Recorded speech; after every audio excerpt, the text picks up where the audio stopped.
Next ఏంటి sir? దీని counter ఆసనం చేద్దామండి. నెమ్మదిగా శవాసనంలో పడుకోండి. ఎస్.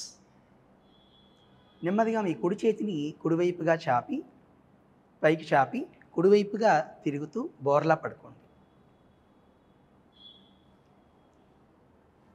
ఎస్. ఇప్పుడు మీ రెండు కాళ్ళని మోకాల వద్ద మడవాలి. రెండు కాళ్ళని మోకాల వద్ద మడవండి. ఎస్. రెండు చేతులతో మీ కాలి మడమలు పట్టుకోవాలి. ఎస్. ఇట్లా పట్టుకున్న తర్వాత మీ మోకాళ్ళ మధ్య కాస్త డిస్టెన్స్ని మెయింటైన్ చేయాలి. ఒక 1 feet distance between both legs. Okay. Slowly rise your whole body up. నెమ్మదిగా పొట్ట భాగం మీద బాడీ అంతా బ్యాలెన్స్ చేస్తూ శరీరం అంతా పైకి లేపుతా ఉండి. దీని ధనురాసనం. ఇది ధనుస్సు ఆకారంలో ఉంటుంది కాబట్టి దీన్ని ధనురాసనం అంటారు. ఇది చేయటం ద్వారా చేతులు కాళ్ళు స్ట్రెంథన్ అవుతాయి, బ్యాక్ ఇష్యూస్ పోతాయి, వెన్నుముక సౌష్ఠవం పెరుగుతుంది. తర్వాత ఛాతి విశాలం అవడం ద్వారా శ్వాసకోశ ఇబ్బందులు తగ్గుతాయి. పొట్ట మీద ఎక్కువ ప్రెజర్ రావడం ద్వారా గ్యాస్ట్రైటిస్ ఇటువంటి సమస్యలు, కాన్స్టిపేషన్ ట్రబుల్ ఇటువంటివి అన్నీ పోయి జీర్ణక్రియ వేగవంతం అవుతుంది. ఎవరికైనా తీసుకున్న ఆహారం డైజెస్ట్ కాకపోవడం, ఇటువంటి జీర్ణకోశ సమస్యలు, ఇండైజెషన్ కంప్లైంట్స్ అన్నీ పోతాయి. గాలి వదిలేస్తూ నెమ్మదిగా మళ్ళీ సాధారణ స్థితికి వచ్చేయాలి. ఈ పొజిషన్లో ఉన్నప్పుడు normal breathe in breathe out ప్రతి పొజిషన్లో అంతేనండి. Normal breathe in breathe out చేస్తూ ఉండాలి.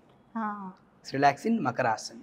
మనం ఆసనం వేసేటప్పుడే ప్రెషర్ ఎక్కడ పడుతుందో చూసుకుంటే దాన్ని మన ప్రాబ్లంకి సొల్యూషన్ అక్కడ వచ్చేస్తుంది అన్న ఫీలింగ్ కలుగుతుంది కదా.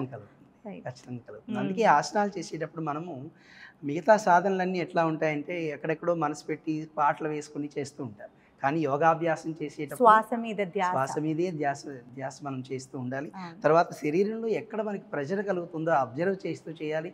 ఒక్క మాటలో చెప్పాలంటే యోగ సాధన ఒక లోన్లీ ప్రదేశంలో నిశ్చలమైనటువంటి మనసుతోనే ఈ ఆసనాలు చేయాలి. మనం ఎక్కడైతే ప్రెజర్ వస్తుందో అక్కడే మన కాన్సన్ట్రేషన్ కూడా ఉంచి చేయాలండి. యోగం అంటేనే ఉంది శరీరం మనసు కలయిక. యోగం అంటే కలయిక అంటారు. ఇక్కడ ఏమేమి కలపాలంటే శరీరాన్ని మనసుని కలపాలి. ఓకే. సో చూసారు కదండి ఆసనాలు. గ్యాస్ట్రిక్ ప్రాబ్లంతో బాధపడే వాళ్ళు ఒక గ్యాస్ట్రిక్ ప్రాబ్లం కోసం అని చెప్పి ఆసనాలు మొదలు పెడితే అనేకమైనటువంటి బెనిఫిట్స్ ఉన్నాయి. కాకపోతే కొంచెం కష్టమే.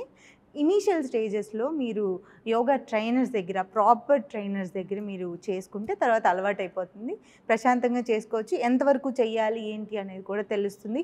ఎవరు చెయ్యాలి ఎవరు చేయకూడదు కూడా దృష్టిలో పెట్టుకొని యోగా చేయటం ద్వారా మనకి మంచి బెనిఫిట్స్ కలుగుతాయి.